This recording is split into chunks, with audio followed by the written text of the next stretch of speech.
Hey the YouTubes, got a little something. So this is basically for people that want to play around on their computer smidge and do some MMC consoles. So what are their MMC consoles useful for? Setting up something for other people to grant access to a particular area, particular settings, or something that you want to do, or making life easier for you for managing multiple computers, things like that. So let's do a little something here. So how do you get to it? Start in the search button here. So it's MMC. You should be able to pull it up right away. And in the, you can see that this is a brand new one. And I have another one that I already had open. But this is just another one. So File, Add or Remove Snap-in. So this is where you're going to do the majority of your fun toying around. So inside here you can see that it's got a whole host of things that you can do. And depending upon what you're using it for, you might want to do it for disk management, event folders, a particular area to go. This is for creating some way of organizing your stuff. So let's create one of these, and inside of there, let's throw in some services. So we gotta, first of all, we gotta got that folder going. But we're gonna be able to edit some extensions, right? Advanced, allow changes, sounds good to me. Alright, so you always have to advanced allow changing of the parent snap-in. So in other words, you can put then things underneath it. So right now we are changing where we are putting the stuff from the console root. So you can see that when I add a service here, it's going to pop underneath console root. So let's it's going to be a local one. And it's going to pop under there. So you can see we can now move this up or down. So let's say it wants to be higher in the list. And then now how do you get something inside that folder? Right? So you got to see this parent snap-in at the top here. You got to change that to the folder. And now you can throw stuff underneath this. We can get the service to go underneath that. And I'll show you why that's important later. And as well, let's get another folder underneath the folder. So Inception, a folder in a folder. So let's get a folder in a folder. And let's get rid of this just for giggles. And then let's add something, a folder inside of a folder inside of a folder. Let's do it. And get the services down there. And I'll show you why it might be useful later on. So let's get that going. Now you can see that the local services are being able to be seen in here. And inside the folder, you've now got a folder, and then services way deep in it. So there you go. Now, why would we want to do something crazy like this? Alright, there's some reasons. So let's get to the first one. One of the great things about MC is creating a taskpad view. So you see action, new taskpad view. And inside here, you can see that there's different ways of presenting the information, that it could be on the bottom of the screen, or it could be on the side, or it could be none whatsoever, no lists. Preferably, I like a vertical list. You can see that over here it looks up and down vertical, cool. Info tip, where when you hover over something it tells you what it is, or text. I like actually text. I'm crazy, whatever, you know, you can do it however you want. You can see that there's different sizes over here, medium, small, or large. Small makes it so there is actually not so much of a list, so it's very puny, and you got tons of stuff for your notepad then. If you do a medium, that's usually what I go for. Or large, you can see that it squinches this down, and then less area for your text and stuff that you're doing. But it's definitely a large for whatever you're actually working on. I like medium. So go with what you like, do what you're going to do, you know. But so next, and then here I usually do it just to the selected tree only. If you did it to all trees, both those spots where I put the services, it would show the exact same thing in both those services. I'm not going to do that. I prefer only on the selected tree. So that's how I do it. You could actually name it completely different if you wanted to be like services for Bob's computer, or services for whatever you're trying to deal with, a particular server that you remote into fairly often. And instead of having to remote into this server to play around with the services, you can do it from here. So you can have like 20 servers all on this tree. You can keep adding a whole bunch more services to other remote computers and be able to change and stop and start services remotely very easily, very quickly on the fly without having to remote into a computer. You could just do it right from here. So there you go. And so you can name it whatever the heck you like, or do what the heck you want to. We can show you how you can change that again later. So let's go into it and do a little something with it. Now, let's say you wanted to do commands like opening up a bat file for maybe starting or stopping a group of services in a particular order. This particular order could be useful because say it might crash if you don't do it in a particular order, or it doesn't function correctly. So a lot of times you might see services are started or stopped in a particular group, and usually people do it in a bat file. So you might know where you have that bat file, and you might have something, and you do that through a shell command. Bat file is a shell command. Navigation would be if you're trying to have it hop from one part of the tree to another, blah, blah, blah. I don't use that as much. Menu command, that's fine to modify stuff. But shell command is what I usually use it for. That's me particularly. So let's go for an example. So a command, it could be an executable file, an exe, so you could have it open up a particular program, or you could have it do something in particular, but what I usually would have it do is running bat files. So you can see that it gives you exe, com files, bat file, command file. So that's the particular type of files that usually you have access to with that. So let's go to computer, let's go to local disk. Sure, I got lots of stuff installed, you can see. But yeah, it's a SSD that I'm running on for this main one here. Alright, so let's go for some program stuff. Yeah, program, right? Yeah, we could do it. No, let's do a Windows one. Yeah, let's go computer, Windows, right? And we can have it open up Regedit.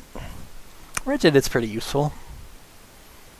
Some people might find usefulness for that, but that would give you lots of information about my computer if I open up that. So let's have it do Notepad instead. But you know, for people that don't know how to get Regedit or something, you can have it have a whole bunch of particular list of programs that you frequent in this area. You can basically make a whole bunch. So let's have it do just Notepad for giggles, but you can have it do whatever. I would suggest like a bat file to open up particular things, or have it run particular things like mounting drives. You could have it mount a whole bunch of specific drives on a particular computer, or remotely mount it, things like that. Or have it do a group, create groups or users that you do pretty often as a template, and then you can change the name. So if you have like a template standard user, you could just have it create that standard user and then do it as a template, but then that's more complex. So this is just for MMC and what you can do little things with it. So let's have it open up a Notepad from here, and you can have it open up video games or whatever the heck you want it to do. So it's a powerful little tool. So, and you can change where it's going to be doing, what's going to be happening, start as startup type, log on as. So if it's going to be an administrator or something that needs to run it, you can choose where it's going to be starting from. So yeah, and then what kind of size window, and then let's say it's going to be Notepad, because it's a Notepad. This opens a Notepad.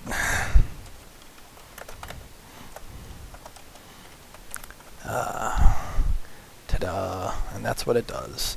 And so you can see that you can have different pictures. For this case, I'm selecting a Notepad because it's opening a Notepad. Otherwise, usually I have it as services for a bat file and stuff like that when I'm having to do a group of things, or if you're having to do it for a server where it does a bunch of systems management stuff. So it depends on what you're using it for.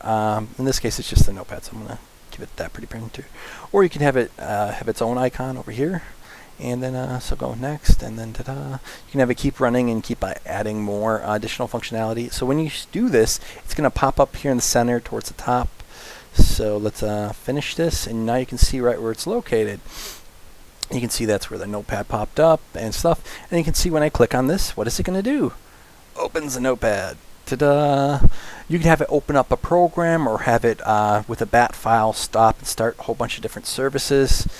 And that can be useful for when you're managing a whole bunch of servers or you're managing a whole bunch of computers and you want it to stop a whole bunch of things at once because you're doing a rollout of a particular patch or something, or so you could do stuff from the MMC directly. So, and then you can have it with a click of a button. Ta-da! Click, go, yay! Of course, this is a boring one. It's just opening a notepad. You could have it run a bat file and have it mount a whole bunch of hard drives, or you can have it stop or start a whole bunch of services. Now say you want to stop a whole bunch of services. Usually when it's going to be starting, I'm perfectly fine with anything that starts something anything that starts something that's not dangerous, that's not going to hurt anything that's running in a live server. I will have it at the top. If it's going to be something that's stopping something, usually I have it buried within a few folders to make sure it's not done on accident. And usually I give it a little haha hee hee hee thing. So let's you can rename this. Are you sure you want to do this? Just for giggles. Are you sure? And then here, just do it as rename.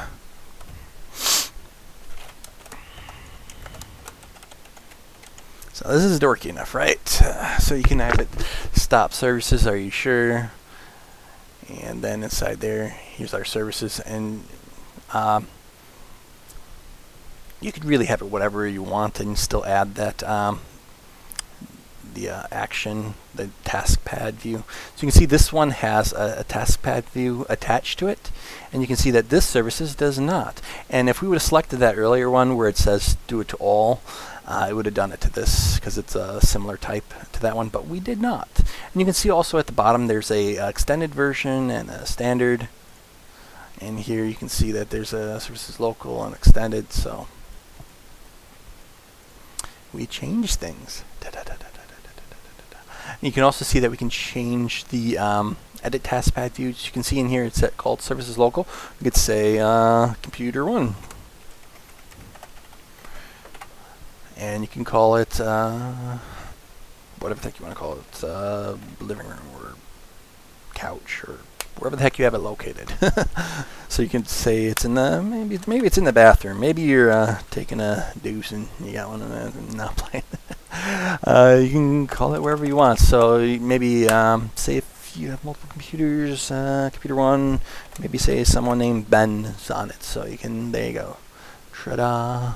And now you can see computer 1, and it's going to be named Ben over here. You can also give it some additional information. You can be like, you can say, you can give this like a description since it's right above where the notepad is. You can say the commands below executed on this particular computer, blah, blah, blah. So that's a little bit more to it. So now you got, this is where you start stuff. I would do then stop services, are you sure? And then they can go inside of that. And then inside there, finally gets there. And in here, I would then create a new Taskpad view. And inside there, once again, I usually like text. I usually like medium. I usually like it vertical. This is my own preferences. I do it to the selected tree, not to all.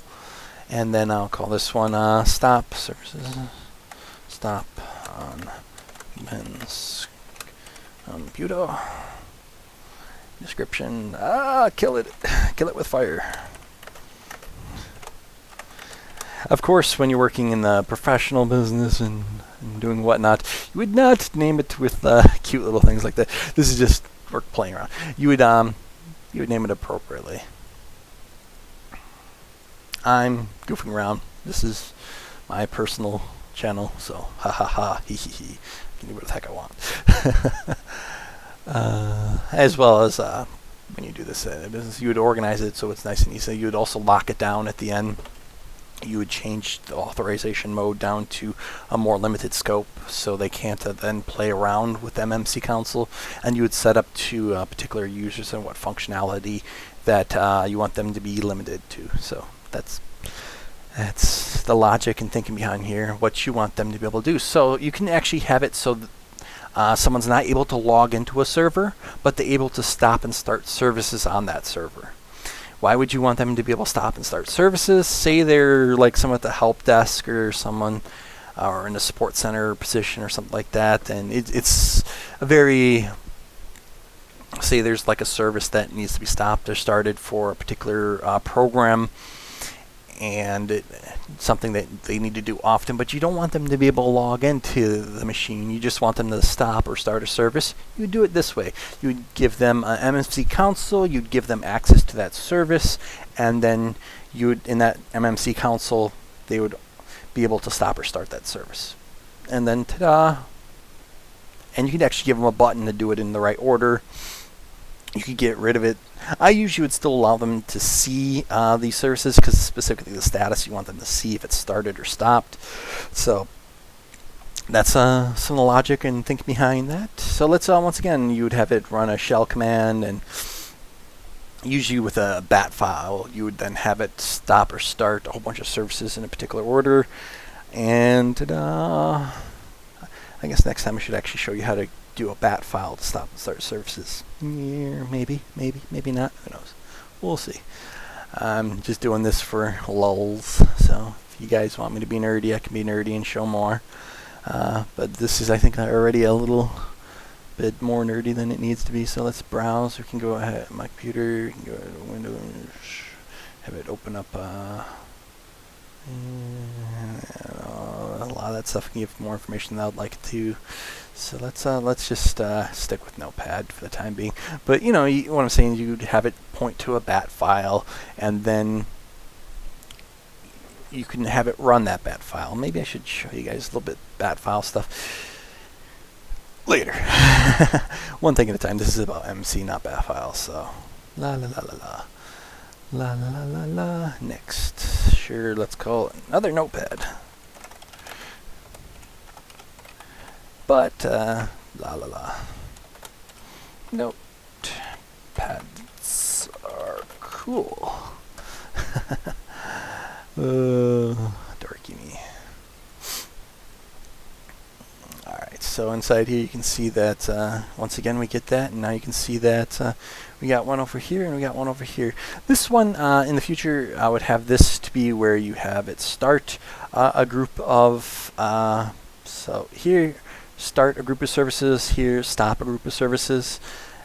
Maybe next one of these I'll show you guys how to do with a bat file, and then maybe we can get rid of this little notepad and change it instead to a service, and change it so it stops or starts a group of services.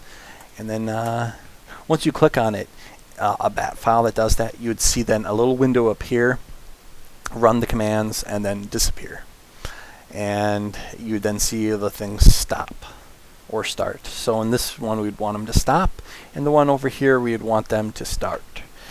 And if you guys want me to show you guys how to do that with a bat file, like this video, put a comment in there, tell me if it's useful. I can continue this series, being dorky with a computer. Maybe that's what we should call it, being dorky on a computer, and show you guys how to do a bit more, and how to make this even more useful, how to have it work with video games, how to have it, because let's say there's all this stuff that's always running in the background, and you're playing a video game, and you just want all that crud turned off, because you want to squeeze the absolute maximum out of your PC. You want to turn everything off when you're playing a game that's not going to be useful for the game itself. Well, you could do that with a click of a button in here. You can have it turn off all the services, and then you can have another button to turn them all back on when you're done playing the video game. And that way you can squeeze every little itsy bitsy ounce out of your game. Oh, but how much is that really changing? Some of the things do take up a bit more processing powers, while others do not.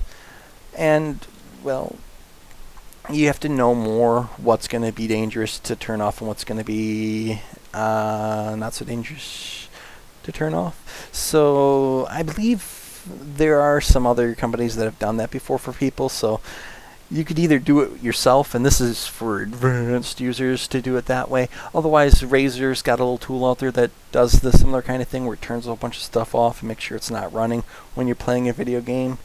I believe Razer has a tool out there that does that. I'm pretty sure. I'm quite sure. And they have a tool where they think of all that stuff for you. Or if you want to be dorky and think of it for yourself, you could do it in here. through a bat file. And if you guys like this dorkiness and want to see more, let me know. I can try and make a little series of dorky tips and hints for nerds. But yeah, it's just being nerdy. I'm being dorky here. If you guys want to see more, tell me. If you guys don't want to learn more about computers and whatnot, tell me to be quiet. But this is just for the people that want to know a little bit more about MMC consoles, stuff like that, management software for servers, stuff like that. This is more of my nerdy side. If you want to see nerdy stuff, let me know. I need to know.